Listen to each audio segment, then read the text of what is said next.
ఆధ్వర్యంలో అన్ని డిపార్ట్మెంట్ల సమన్వయ సమావేశాన్ని ఏర్పాటు చేయడం జరిగింది. ఈ సందర్భంగా విచ్చేసిన ఆర్డీఓ గారికి, తర్వాత ఇతర అధికారులందరికీ కూడా, జిల్లా అధికారులందరికీ కూడా మా యొక్క స్వాగతం, నమస్కారం తెలియజేసుకుంటున్నాము. ఈ యొక్క శ్రీరామనవమి ఉత్సవంలో మనకు ఉగాది నుంచి 6వ తారీఖు ఏప్రిల్ వరకు జరుగుతాయి, 8 రోజుల పాటు. ముఖ్యంగా మనకు భక్తులు ఎక్కువగా వచ్చేది మాత్రము శ్రీరామనవమి 6వ తారీఖు రోజు మాత్రమే భక్తులు ఎక్కువగా వచ్చే అవకాశం ఉంది. లాస్ట్ టైం మనకు భక్తులు దాదాపుగా 40,000 మంది నుంచి 50,000 మంది వరకు రావడం జరిగింది. ఈసారి కూడా మనకు మన శుభ కళ్యాణోత్సవాలు కూడా ఎప్పుడు లేనంతగా అధిక సంఖ్యలో భక్తులు కూడా వచ్చారు. కాబట్టి ఈసారి శ్రీరామనవమి కూడా మనం ఒక 50,000 మంది వరకు భక్తులు హాజరవుతారని చెప్పి మేము అంచనా వేస్తున్నాం. దానికి తగ్గట్టుగానే మన యొక్క అన్ని ఫెసిలిటీస్ ప్రొవైడ్ చేయడానికి దేవస్థానం తరఫున ఇంజనీరింగ్ రంగ వాళ్ళు ఈ యొక్క క్యూ లైన్స్ కానీ, తర్వాత పెండాల్స్ కానీ, భక్తులకి మంచినీటి వసతి కానీ, ఫ్రూట్స్ కానీ, వాటర్ బిల్ కానీ అన్ని వసతులు కూడా దేవస్థానం నుంచి మేము కల్పిస్తున్నాం. కాబట్టి ఈ యొక్క శ్రీరామనవమి అరేంజ్మెంట్స్ గురించి మన ఆర్డీఓ గారిని మీటింగ్ ప్రారంభించవలసిందిగా మనం లాస్ట్ టైం లాగానే ఎవ్రీ ఇయర్ జరిగినట్లనే మీ డిపార్ట్మెంట్స్లో ఎవరైనా కొత్త ట్రాన్స్ఫర్స్ ఉన్నా ఎవరెవరు ఎలా ఉంటుందనేది డిపార్ట్మెంట్ వైజ్గా చేస్తాం. కాబట్టి మనకు ఎటువంటి ప్రశాంతంగా ఉన్న శివరాత్రి కూడా మన కలెక్టర్ గైడెన్స్ ప్రకారం ఏ రకంగా ఇబ్బంది లేకుండా ఎట్లయితే అయిపోయిందో ఇది కూడా అంటే దాదాపుగా మనకు 50 నుంచి 60,000 మంది ఓవర్ ఎక్స్పెక్ట్ చేస్తున్నాం. నెక్స్ట్ జూన్గా చెప్పుకోవాలంటే మనకి ఇక్కడ కొంచెం కంజెస్టెడ్ ప్లేస్లో జరుగుతూ ఉంటుంది.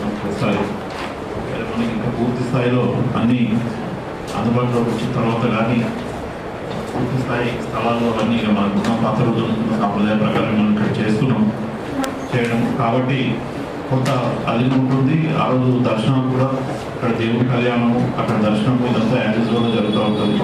అయితే దీంట్లో ఒక డిపార్ట్మెంట్ వారిగా లాస్ట్ టైం ఏ రకంగా అయితే అరేంజ్మెంట్స్ చేసినాము అదే పద్ధతిలో చేసుకోవాలి.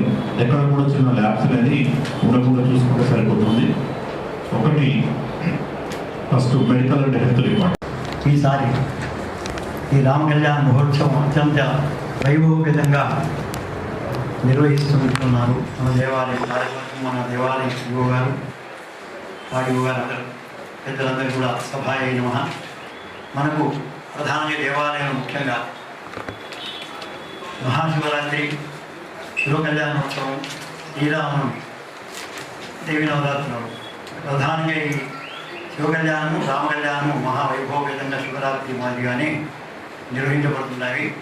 అలాగే మొన్న శివ కళ్యాణం కూడా జనం అసలు చాలా తక్కువ అనుకున్నాం, కానీ రెట్టింపుగా వచ్చారు అనుకున్నాను కూడాను. చాలా సౌకర్యవంతంగా అన్ని ఏర్పాట్లతోని దేవాలయం నిర్వహణ బాధ్యత తీసుకొని చేసినాము. చాలా సక్సెస్ఫుల్ అయిపోయింది, విజయవంతమైంది. ఆ మాదిరిగానే మనకు రామ కళ్యాణం కూడా దాదాపుగా 50,000 నాకు తెలిసి ఒక 20,000 ఎక్కువ వచ్చుకుంటున్నాను.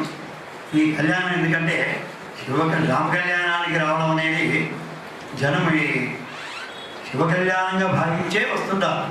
ఎవరు శివపార్వతులందరూ కూడాను రామ కళ్యాణం అనుకోరు, శివ కళ్యాణం శివుడికి తలంబరాలు వేయడం అనుకుని వాళ్ళు భావించి వస్తారు. కాబట్టి అత్యంత వైభవపేతంగా ఈ రామ కళ్యాణం నిర్వహించబడుతున్నది. అంటే ఆ సందర్భంలో మనకు రామ కళ్యాణం ఉదయం 6వ తారీఖు నాడు మనకు స్వామివారికి మూల విరాట్ అక్కడ పంచోపనిష ద్వారా ఉదయం అభిషేకం జరుగుతుంది. హనుమంత దేవాలయంలో ఉదయం అన్నీ చేసుకుంటాము. ఇక్కడ రామచంద్ర స్వామివారు ఉదయం పంచోపనిష ద్వారా అభిషేకం అయిన తర్వాత పుణ్యావాసం ఆరంభించుకొని స్వామివారి మూల విరాట్కు ప్రధానంగా మేము రామ కళ్యాణం చేసుకుంటాము. అది మనకు 9:10 గంటల వరకు సమాప్తమవుతుంది. మూల విరాట్ కళ్యాణం జరిగిన తర్వాత మనం మళ్ళీ బయట కళ్యాణం వేదిక వెళ్తాము. 10 గంటలకు ఆరంభం చేసుకొని అక్కడి నుంచి మనం తరలి పట్టువస్త్రంలోనే అన్నీ మనం పల్లెకి సేవలో స్వామివారిని తీసుకొని వేదిక మీదకి వస్తాం. 10:30 వరకు అలా ఉంటాం. 10:30 మొదలుకొని మనం 12:30 1 గంట 1 గంట వరకు సమాప్తం అయి ఉంటాం. దాదాపు కళ్యాణోత్సవం అదైనా 1 గంటల తర్వాత మేము మళ్ళీ యాగశాల వెళ్ళి పూర్ణాహుతి కార్యక్రమం సమాప్తం చేసుకొని సాయంత్రం 5 గంటలకు మన రథోత్సవ కార్యక్రమం అవుతుంది. ఇవన్నీ కూడా మనం క్రమ పద్ధతిగా నిర్వహించుకొని తప్పకుండా ఆ స్వామి రామచంద్ర స్వామి వారికి మనం అందరూ కూడా కృతార్థమై వైభవపేటటువంటి రామచంద్ర స్వామి కళ్యాణ మహోత్సవాన్ని అన్ని డిపార్ట్మెంట్ల వారిగా అందరూ సక్సెస్ఫుల్ చేసుకొని ఆ స్వామి సేవలో పాల్గొనాలని అభిప్రాయం వ్యక్తం చేస్తున్నాను. ఓం స్వస్తి.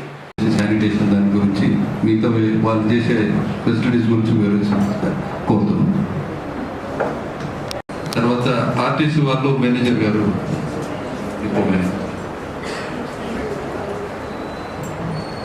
అందరికీ కూడా పార్క్ చేసుకొని పెట్టుకుంటాం. అందులో మా సీనియర్ స్కేల్ ఆఫీసర్ మా డిప్యూటీ ఎంఎం గారు వస్తారు, 3 ఆఫీసర్స్ డిఎం బ్యాంక్ 3 ఉంటారు, ప్లస్ సూపర్వైజర్స్ దాదాపు 40-50 మంది వాలంటీర్స్ పెట్టుకుంటాము. అంతే ఒక కమ్మి ఏర్పాటు చేసుకుని మామూలు సప్లై చేశారు. మన ఎంట్రెన్స్ ట్యాంకర్స్ లోపలికి వచ్చినాక ఫస్ట్ ఉన్నానే చిన్న టెంట్ లోపల చిన్న టెంట్ ఒకటి, వాటర్ ట్యాంక్ ఒకటి మనకి ఆటో బైక్ పెడితే, ఎందుకంటే వాళ్ళు ఇక్కడ ప్రోగ్రామ్ ఉన్నట్టు వచ్చి ఫోన్ చేసేస్తారు చాలా మంది అక్కడ కులాలు చేయడము, వాటర్ ట్యాంక్ పడేదాము, వాటర్ ఒకటి అరేంజ్ చేశారు. ఇక్కడ mini buses last time 2 arrange చేస్తాం. మీరు చెప్తే మళ్ళీ మినీ బస్సెస్ 2 వాళ్ళ ఇంకా ఎలక్షన్ కావాలంటే మాత్రం వేరే డిపోలో సెట్ చేస్తాం. సండే ఒకటి ఉంటుంది. దాంతోపాటు నెక్స్ట్ సార్ ఈ ఫైర్ డిపార్ట్మెంట్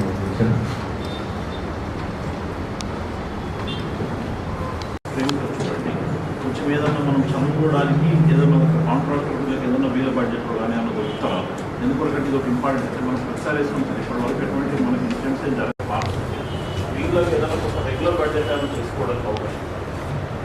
సార్ 500 హైదరాబాద్ నుంచి నా ఆఫీస్